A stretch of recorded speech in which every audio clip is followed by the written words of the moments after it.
Let's go to Isaiah. You can start with me in Isaiah, and I'm going to show you in several different places the divisions. If you don't remember, we went through this back in August of last year. But from the revolt of Satan to the rule of the Savior, all is told in the Scripture's most eloquent prophet, Isaiah.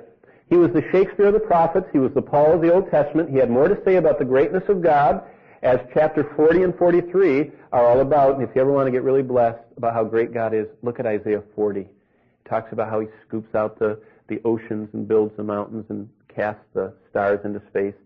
He talks more about the horrors of the tribulation than anybody except for the book of Revelation, and that's in chapter 24. That's the little apocalypse in Isaiah chapter 24. He talks about the wonders of the millennium, and if you want to know what the earth's going to look like when it's nearly perfect, Isaiah 35 mentions that.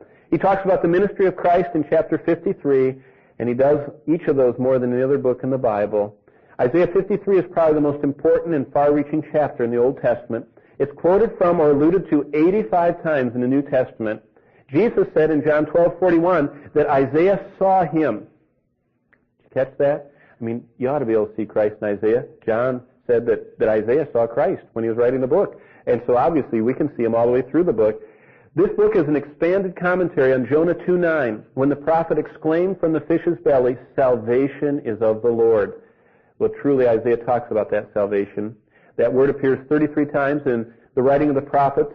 26 of them are in Isaiah. The first 39 chapters of Isaiah parallel the Old Testament.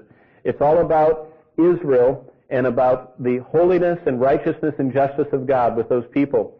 The next 27 chapters, from chapter 40 through 66, is all about grace and compassion and glory, and it parallels the New Testament. The book of Isaiah truly is a monumental book where we can worship our God of salvation.